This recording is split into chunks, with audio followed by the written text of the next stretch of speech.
Aude Valérie, vous êtes thérapeute spécialiste en intelligence émotionnelle et vous vous êtes plus particulièrement intéressée à la notion de haut potentiel émotionnel, appelée également HPE. Vous êtes d'ailleurs certifiée à faire passer des tests de quotient émotionnel. Vous avez vous-même développé ce potentiel grâce à votre parcours personnel, mais il a été un frein pendant de nombreuses années. Après avoir suivi plusieurs thérapies, dont vous allez nous parler, vous avez transformé ce potentiel en véritable atout et vous avez élaboré votre propre méthode pour accompagner les personnes qui souhaitent libérer leurs émotions et réaliser ce plein potentiel. Pour commencer, j'aimerais revenir sur votre parcours. Vous avez fait de brillantes études et avez obtenu un diplôme d'ingénieur, un doctorat en géosciences, ainsi qu'une habilitation à diriger des recherches. Pouvez-vous nous décrire comment se manifestaient vos émotions quand vous étiez plus jeune ? Alors oui, aussi loin que je m'en rappelle, quand j'étais toute petite, en fait, j'avais une émotivité débordante. Donc des grosses peurs, des grosses angoisses. Je ressentais aussi des fois ce que les autres sentaient, justement. Je portais des choses qui ne m'appartenaient pas. Je me rappelle par exemple en classe, effectivement, quand il y avait des enfants qui se faisaient disputer, gronder, je prenais les choses pour moi. Et je n'arrivais pas du tout à comprendre ce qui se passait à l'intérieur. Donc il y avait aussi des crises de larmes importantes que je ne maîtrisais pas. J'étais vraiment à fleur de peau. Et dans mon entourage, il y avait finalement une incompréhension aussi de ce qui se passait. On n'arrivait pas forcément à mettre des mots dessus. Et donc, il y a eu vraiment un ressenti pour moi de décalage, de différence en fait par rapport aux autres enfants. Et dans mon enfance, mon adolescence et une longue partie de ma vie d'adulte, en fait, j'ai essayé de masquer cette émotivité. Donc, simplement en le faisant, je me coupais d'une partie de moi. Donc, je me fuyais finalement. Et je me suis réadaptée à mon entourage. Donc j'ai aussi longtemps vécu avec une croyance que pour être aimé, il fallait effectivement se conformer à certaines choses et notamment ne pas exprimer ses émotions, ne pas montrer qui on était vraiment. Et donc ça s'est amplifié, c'est un peu l'effet cocotte minute. Et à 19 ans, en fait, j'ai vécu une grosse crise existentielle, donc qui s'est traduite vraiment là cette fois-ci par des crises d'angoisse. Par ensuite de la dépression parce que de fil en aiguille, je me coupais aussi des autres finalement, donc le lien avec les autres n'était plus présent. Et pareil, donc ça a eu pour conséquence des années assez sombres avec des états dépressifs assez importants où j'étais dans l'agoraphobie, à l'impossibilité d'aller dans des événements sociaux, de sortir, etc. Et à partir de quel âge vous avez commencé à sentir ce décalage avec les autres enfants ? Je pense que c'était vraiment dès toute petite, dès enfant, dès mon entrée en maternelle. Il y avait un ressenti à la fois en termes d'émotivité différente et aussi même de sensibilité. On en reparlera certainement, mais c'est-à-dire ce que je percevais aussi par mes sens. Il y avait une sensibilité forte aux lumières, aux sons, etc. Et je me rappelle très bien que même dans les dessins que je faisais à l'école, donc vraiment à la maternelle, par exemple, je percevais des couleurs, on va dire, différentes que celles que l'on perçoit de façon normale. C'est-à-dire ? Voilà. Par exemple, je dessinais du doré sur des arbres, je percevais une couleur dorée. Donc, c'était pas forcément le vert qu'on connaît, le brun, etc. Voilà, j'utilisais d'autres couleurs. D'autres gammes de couleurs. C'est que vous les voyez avec vos yeux ou vous avez des perceptions différentes? Comment vous les Alors je pense que nos sens, c'est aussi une interprétation du réel, c'est la façon dont effectivement on perçoit, dont on rentre en relation avec le monde. Donc il y a certainement des choses qui étaient dans mes sens peut-être plus intenses, plus sensibles, plus subtiles. Maintenant, il y a d'autres personnes qui ont aussi ces ressentis-là. Donc je pense que notre réalité, c'est d'abord aussi ce que l'on ressent soi. Mais ça ne veut pas dire qu'il y a une réalité absolue, ou alors la réalité absolue, c'est peut-être la somme de toutes les réalités subjectives des différentes personnes, quoi. Alors du coup, qu'est-ce que vous avez entrepris au fur et à mesure que vous grandissiez et que vous voyez ce mal-être pour vous sentir mieux de manière chronologique, on va dire? Comment ça a commencé, comment ça a évolué? Voilà, donc il y a eu un démarrage à mes 19 ans parce que là, effectivement, le mal-être était beaucoup trop important. Il y avait une souffrance effectivement intérieure assez grande. Et donc, j'ai démarré par des thérapies classiques. Donc, psychologie, psychiatrie, psychothérapie, etc. Et ça m'a apporté chaque fois des pièces de puzzle. Donc, j'ai pris conscience effectivement de certaines données. Mais en fait, ça ne suffisait pas. J'avais l'impression qu'en termes pratiques, dans ma vie courante, en termes de solutions, il manquait toujours quelque chose. Et donc, je me suis intéressée à tout ce qui était thérapie alternative.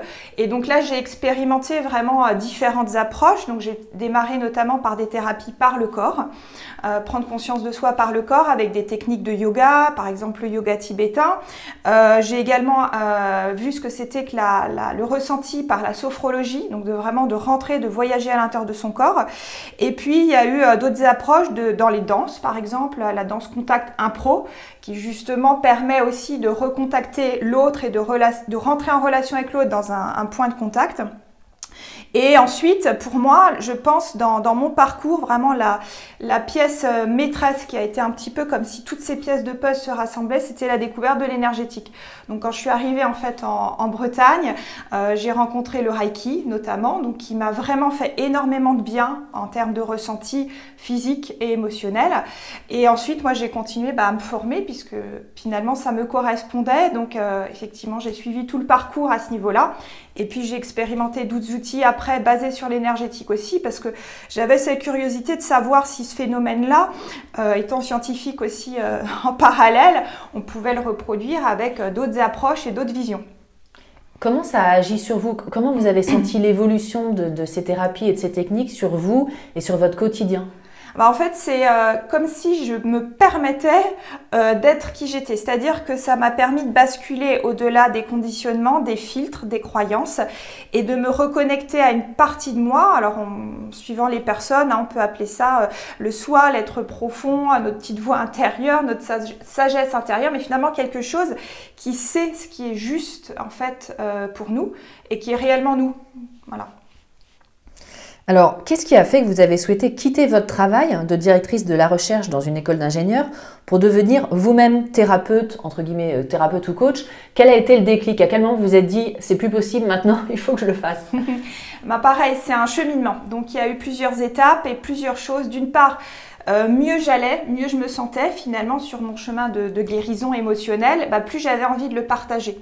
Parce qu'en fait, on reconnecte cette émotion de joie, pour moi, qui est primordiale, qu'on a tous, mais qu'on peut perdre justement quand on a des états de tristesse et d'angoisse. Et donc, je me suis reconnectée à cette joie, donc avec une envie de transmettre. Et en fait, j'ai démarré, alors j'appelais ça à l'époque des cafés de la vie, donc c'était... alors le principe des cafés philo, si on veut, simplement l'envie, c'était de partager des expériences pratiques de la vie quotidienne. Vraiment que les gens arrivent avec des tranches de vie et qu'on puisse discuter de différents sujets, que ce soit l'amour, la liberté, les peurs, etc.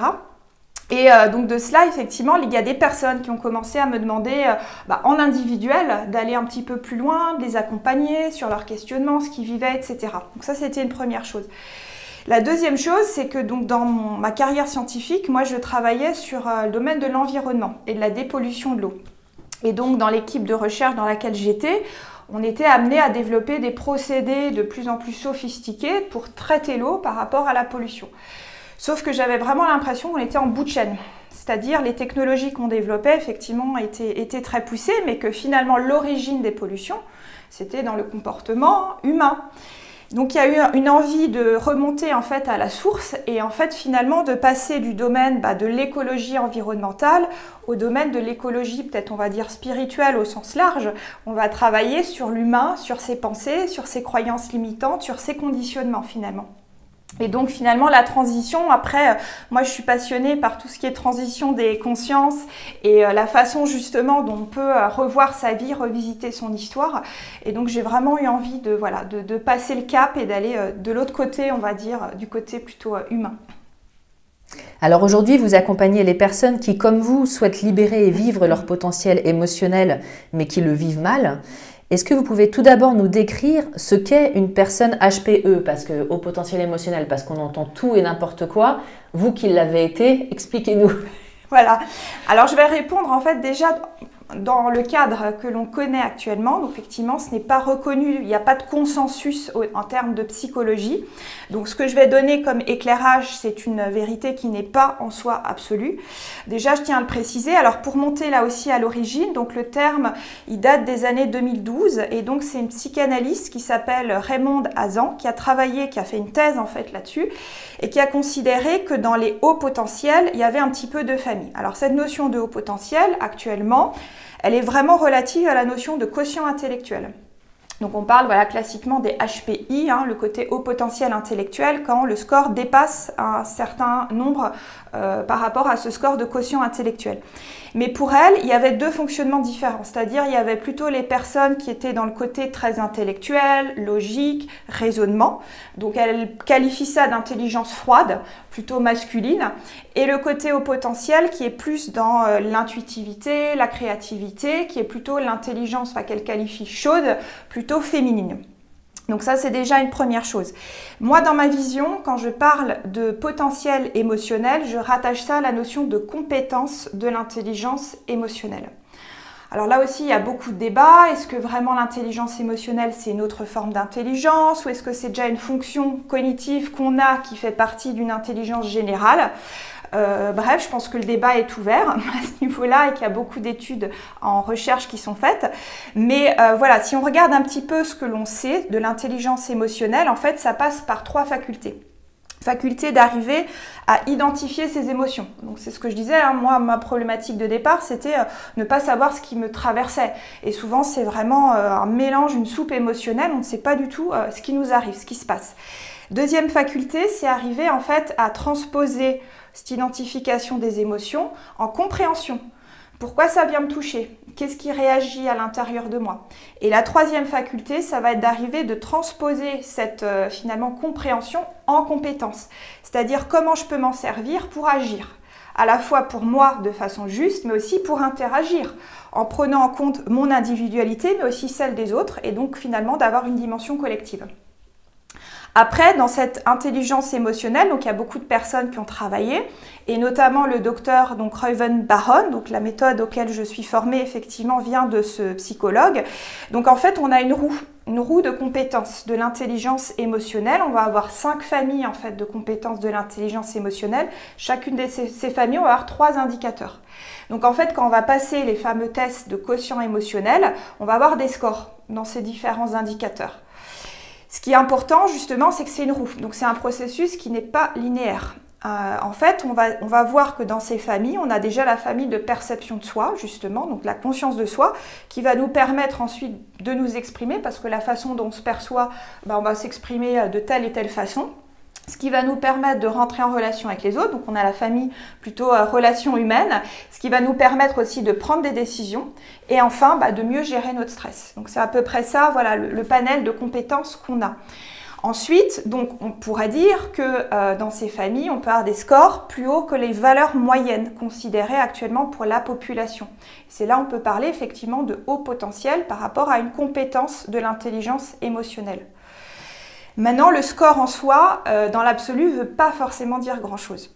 Parce qu'on a des profils hétérogènes. D'une part, c'est-à-dire on peut être très bon dans une compétence, mais comme les compétences sont reliées en fait les unes aux autres, ce qui est aussi intéressant, c'est d'analyser les écarts. Il y a vraiment une dynamique des compétences. Je vais prendre un exemple. On peut avoir par exemple une compétence relation humaine très haute, mais si notre compétence affirmation de soi est très basse, concrètement dans notre vie, on va le vivre assez mal. Il y aura peut-être par exemple la peur du conflit, le sentiment d'infériorité, le fameux syndrome de l'imposteur qui fait qu'on a une fluidité avec les personnes, mais sans finalement oser se dire. Et donc on retravaille finalement cet équilibre. Alors comment ça se fait ? Il y a des compétences innées naturelles qu'on a et justement par exemple l'empathie qui peut très bien sortir en compétence haute et donc l'affirmation de soi est aussi liée d'après cette méthode à la compétence empathie. Donc sachant qu'on a une capacité de prendre en compte aussi la vie de l'autre, la perception de l'autre, finalement on peut aussi oser plus s'affirmer parce qu'on sait qu'on ne va pas aller dans l'écrasement de l'autre ou le sentiment de supériorité parce qu'on a cette capacité-là en fait. Donc c'est intéressant, au-delà des scores dans les valeurs absolues, d'aller vraiment voir les dynamiques des compétences et l'analyse des écarts à ce niveau-là. Et alors de manière, on va dire, moins scientifique, pour les gens qui nous écoutent et qui n'ont pas encore tous ces tests sous la main, quelles questions ils doivent se poser quand on se dit « mais est-ce que je n'aurais pas ce profil ?»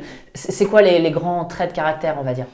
Alors, je disais, je me ramène vraiment à ces compétences de l'intelligence émotionnelle. Donc, par exemple, il y a souvent ce qui ressort, c'est cette empathie, effectivement, cette capacité de se mettre à la place de l'autre et qui peut aussi, des fois, jouer, quand ce n'est pas en équilibre, justement, notre défaveur, c'est-à-dire un ressenti d'éponge émotionnelle, c'est-à-dire de capter ce que ressent l'autre, mais finalement, de se l'approprier, de ne pas arriver à faire la différence entre soi et l'autre. Ça peut être aussi une adaptabilité, une flexibilité importante au changement, par exemple. Et encore une fois, c'est une question d'équilibre, on le comprend bien, parce que si je vais trop dans ce sens-là, je me suradapte. Mais par contre, c'est une force, parce que particulièrement dans le contexte que l'on vit, arriver à sortir du cadre, à sortir de sa zone de confort, se remettre en question, se poser des questions des fois aussi existentielles, ça fait aussi partie des fois des signes, et ben oui, ça permet aussi de se remettre en question et de continuer à évoluer finalement, de ne pas rester figé.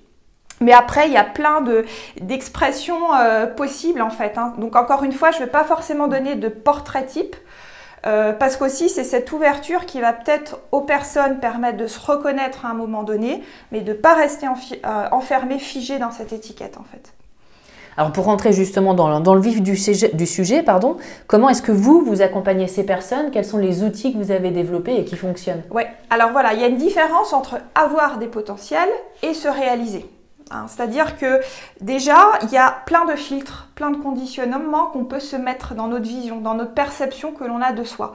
Donc dans les méthodes, en général, ce que j'utilise, c'est 3 étapes. La première étape, c'est mettre en conscience, remettre de la lumière en fait sur ce qui a été vécu. Donc on parle vraiment de son histoire de vie. On va aller changer de regard sur ce qui s'est joué, justement, en ayant une vision des fois un petit peu, à la fois celle que l'on a ressentie à l'époque, mais une vision un peu plus large de ce que l'entourage peut-être aussi impactait sur soi. D'arriver à libérer ces conditionnements, c'est déjà une première phase. Et ensuite, au niveau des outils, il y a plein d'outils en fait que j'utilise, notamment l'hypnose, l'énergétique pour certaines personnes. Là, je suis en train de finaliser une formation en programmation neurolinguistique. Donc, c'est toujours l'idée des thérapies courtes, en fait, d'avoir quasiment un objectif par séance qui permettent vraiment de se donner des jalons et d'avancer finalement. Alors, est-ce que vous pourriez nous donner quelques exemples de personnes qui sont venues vous voir pour voir un peu comment ça peut se matérialiser, se concrétiser? Alors, je pense surtout à 2 personnes pour donner un petit peu des champs d'application différents. Donc, une première personne, donc un homme qui était au potentiel intellectuel, donc diagnostiqué avec un score donc, de QI de 140, et en fait qui n'arrivait pas du tout à trouver sa place professionnelle. Donc là aussi, peut-être c'est sortir du mythe des fois, du surdoué qui réussit dans tout, non, c'est pas forcément des parcours simples, et des fois on peut avoir vraiment plusieurs vies et plusieurs métiers qu'on exerce dans sa vie. Mais donc globalement, il se retrouvait piégé parce qu'à la fois il était dans le syndrome de l'imposteur, il ne se sentait pas à sa place, mais en même temps il y avait une grosse procrastination, c'est-à-dire il n'arrivait plus du tout en fait à avancer. Pour ça, donc, ce qu'on a mis en place, il y a déjà été de retrouver le sens, c'est-à-dire de retrouver son pourquoi, c'est-à-dire la question fondamentale qui fait qu'on a envie de se lever le matin. Donc c'est passé par un mini-bilan de compétences professionnelles, mais aussi émotionnel justement. Ça a été de le reconnecter à justement son univers émotionnel auquel il était coupé parce qu'il était beaucoup dans l'intellectuel, dans le mental, qui n'avait pas pris en compte finalement ses besoins, ses valeurs profondes. Et en fait les émotions, en fait une émotion c'est finalement pour moi un message. C'est un messager qui nous arrive. Simplement, souvent, la plupart du temps, soit on n'a pas envie de l'écouter, donc on le fuit, ou bien on va au contraire se dire « mais c'est une catastrophe, effectivement, je ressens de la peur, je ressens de la tristesse et je suis cette émotion ». Mais en fait, on n'est pas cette émotion, on a une émotion. L'idée, c'est d'arriver à comprendre le message derrière. Et donc là, typiquement, ça va être par moi ce que j'appelle des voyages intérieurs. Donc on va aller visiter ce que fait l'émotion dans le corps parce que c'est déjà une information qui passe par nos sens, qui se manifeste alors suivant les personnes à différents endroits. Et en fait, c'est comprendre le message. Et derrière une émotion, il y a notamment la notion de besoin. Par exemple, on a peur, alors il y a beaucoup de peurs qui sont des perceptions erronées de la réalité, des films que l'on se fait, des projections. Il y a aussi des peurs qui nous servent. Imaginons qu'on traverse la rue, on a une voiture qui arrive très rapidement, cette émotion nous permet justement aussi d'agir et de réagir. Mais c'est comprendre aussi derrière des fois des peurs qu'on a des besoins de sécurité, par exemple, qui peuvent se traduire de différentes façons. Et donc c'est vraiment d'aller à l'intérieur écouter ce qui se joue à ce niveau-là. Mais ensuite, c'est faire le tri entre ce qui nous appartient et ce qui ne nous appartient pas. Est-ce que c'est des peurs voilà, générationnelles où on va avoir, je ne sais pas, je vais prendre un autre exemple. Quelqu'un qui a envie de monter, qui a envie de créer son entreprise, qui en a très peur. Est-ce que cette peur lui appartient? Est-ce que dans sa famille, je ne sais pas, il n'y a pas eu un grand-parent, quelqu'un qui a eu une faillite professionnelle, qui en est peut-être mort parce que voilà, il n'est pas arrivé du tout à dépasser cet enjeu-là dans sa vie. Et donc, il y a une mémoire en fait à ce niveau-là, parce qu'il y a eu un impact émotionnel qui se retransmet effectivement dans la famille. Donc après, c'est arriver à faire la part des choses et écouter justement, est-ce que c'est une peur qui nous appartient, une peur qui ne nous appartient pas, et être très clair en fait, c'est oser plonger en soi finalement. Et donc ce monsieur, qu'est-ce qui s'est passé pour lui? Comment ça s'est déroulé cet accompagnement? Alors voilà, donc il y a eu cette recherche de sens, donc repartir de son histoire de vie, pareil, y apporter un autre regard, vraiment conscientiser aussi ses réussites. Il y avait vraiment ce regard, des fois on peut être dans ce côté haut potentiel très critique. À la fois c'est une force, parce qu'on va pouvoir déceler justement des choses qui ne vont pas entre guillemets ou des dysfonctionnements, donc ça peut être une capacité qu'on utilise. D'ailleurs il y a beaucoup de personnes par exemple dans le domaine de l'informatique qui vont justement être là ou dans le contrôle qualité, sur des domaines de précision pour aller détecter des erreurs, mais ça peut aussi se retourner contre soi. Et là c'était vraiment de l'autocritique personnelle, ce fameux syndrome de l'imposteur, c'est que voilà, cette conscience de soi, cet amour de soi n'était pas suffisamment solide pour lui permettre d'avancer. Donc c'est déjà arriver à prendre conscience de ses forces, de ses qualités, de ses compétences naturelles qui permettent aussi de remonter entre guillemets tout ce qui est challenge, axe d'amélioration vers le haut.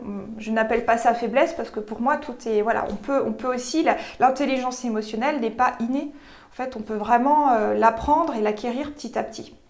Et au final, du coup, comment il a réussi à se réaliser? Oui, en fait, il a trouvé alors un sens, un nouveau projet professionnel qui n'avait rien à voir avec son activité qu'il avait fait jusque-là et qui était aussi plus dans le domaine de l'émotionnel et notamment un projet qu'il a mis en parallèle qui était dans le domaine yoga du rire, donc qui est assez novateur, on en entend de plus en plus parler, mais il s'est dit c'est vraiment la façon à la fois pour lui de continuer à s'auto-accompagner, mais aussi de transmettre tout ce qu'il avait découvert en termes émotionnels, en termes de besoin justement d'arriver à communiquer ça aux autres, de le faire partager aux autres en fait dans sa vie.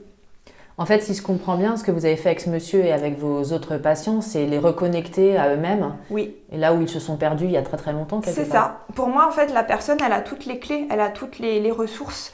Et les accompagnateurs, quels qu'ils soient, quel que soit leur domaine de compétence, pour moi, c'est un rôle de miroir. C'est-à-dire voilà, de refléter. Alors, il va y avoir des zones d'ombre, mais il va y avoir aussi des parties auxquelles on n'a pas du tout accès, qui sont tellement sous ces couches de conditionnement, sous ces fils dont je parlais tout à l'heure. C'est juste arriver en fait à les voir. C'est un peu le retour à ce que moi j'appelle une raison objective. C'est arriver à voir toujours les deux côtés dans toutes les situations, quoi. Mais pas que de se focaliser que sur un, d'avoir en fait, c'est retrouver une capacité de choix à l'intérieur, ensuite d'alimenter ce qui porte, ce qui motive, ce qui convient, et pas d'être que dans le côté sombre en fait. Est-ce que vous avez vu des similarités dans les milieux familiaux de ces personnes? Est-ce que les milieux familiaux ont pu être un peu rigides, un peu... Alors, il y a sur la première étape de conscientisation, voilà, de relecture de son histoire de vie, forcément, on va aller un petit peu retrouver les nœuds.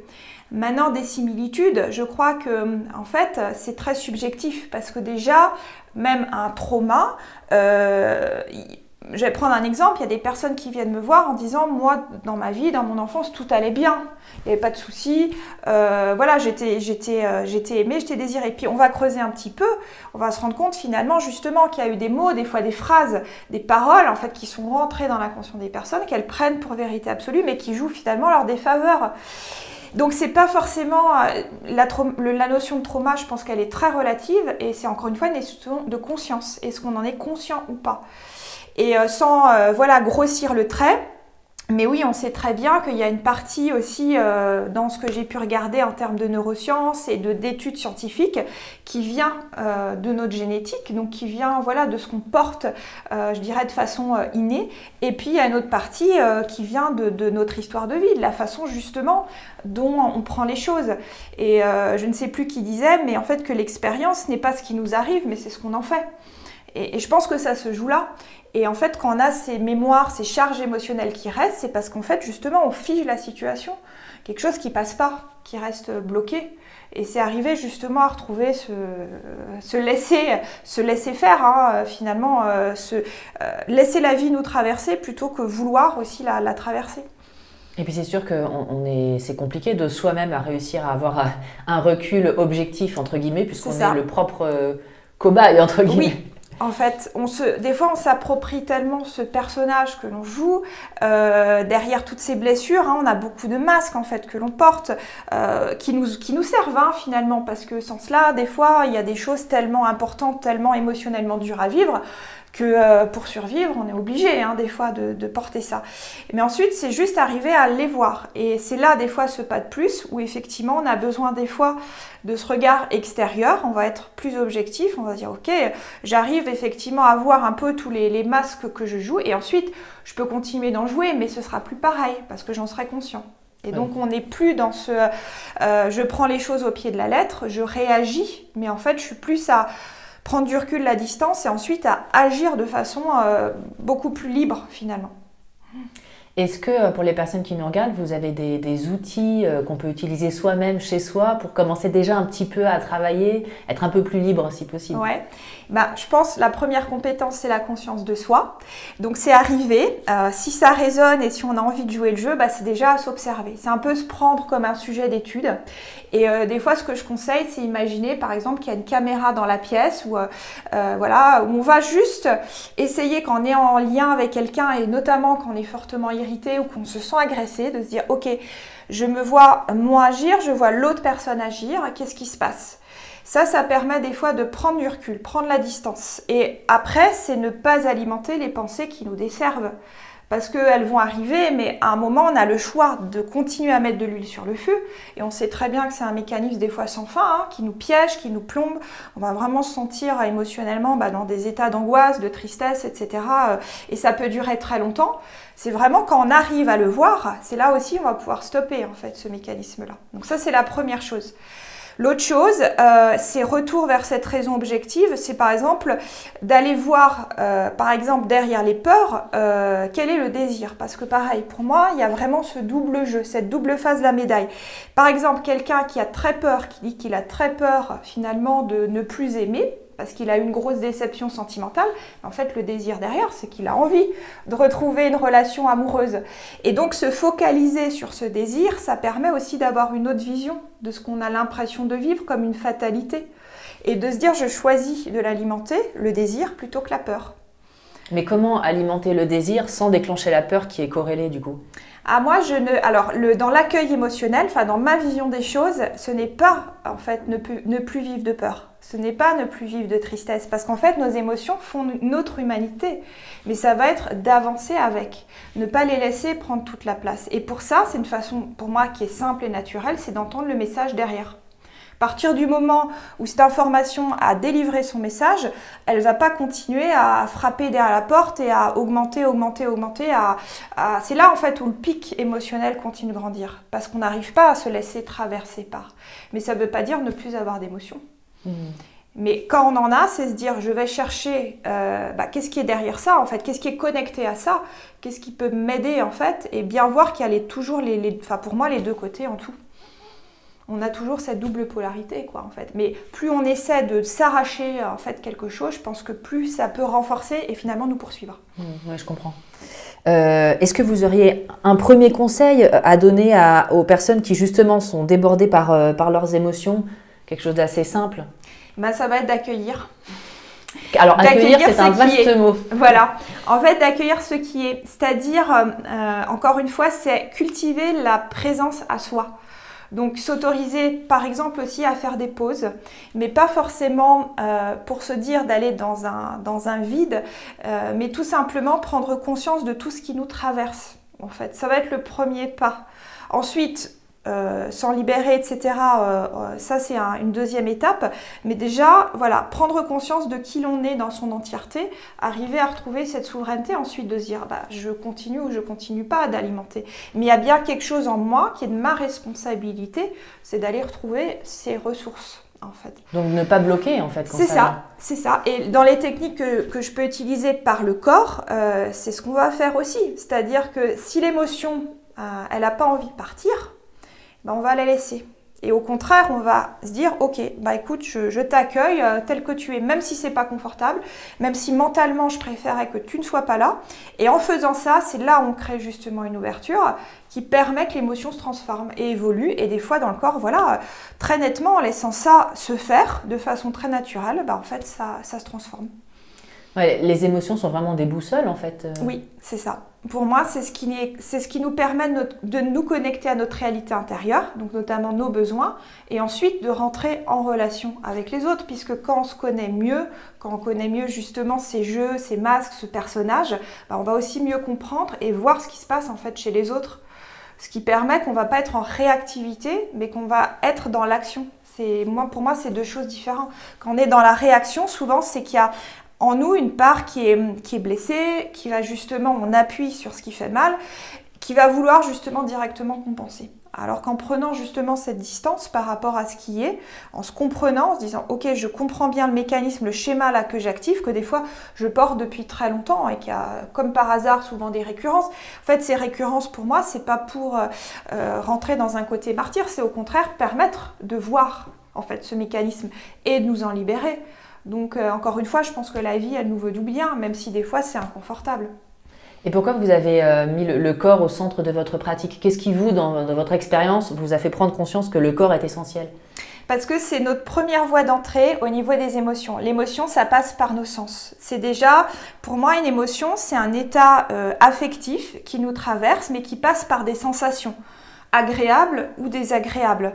Donc c'est le premier moyen d'avoir accès en fait à ces informations. Quand on parle d'intelligence émotionnelle, pour moi, j'avais regardé un petit peu, bon, derrière toutes les formes d'intelligence que l'on peut distinguer, même l'intelligence artificielle finalement, il y a cette capacité d'accéder à de l'information, ensuite d'en prendre compte pour ensuite agir. L'intelligence, pareil, alors la définition en soi, il y a plein de facettes, mais c'est aussi finalement cette capacité d'arriver à agir.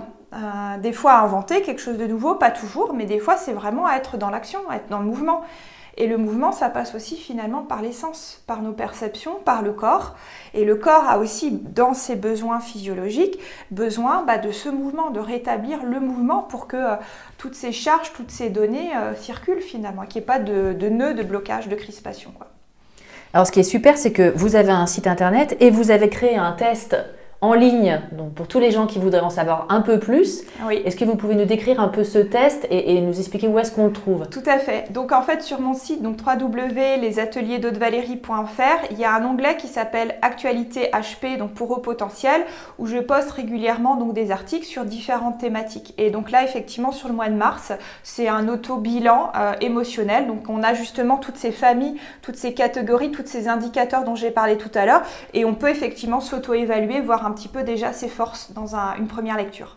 Et vous avez également une chaîne YouTube? C'est ça, tout à fait. Donc pareil, toujours les ateliers d'Aude-Valérie, où il y a des témoignages, il y a des vidéos pratiques, il y a des choses un peu plus théoriques justement sur qu'est-ce que c'est qu'une émotion, comment on peut s'auto-accompagner au quotidien, etc. Non, et puis je mettrai toutes les informations dans le descriptif de cette vidéo. Ok. Merci beaucoup Aude-Valérie. Merci Carole.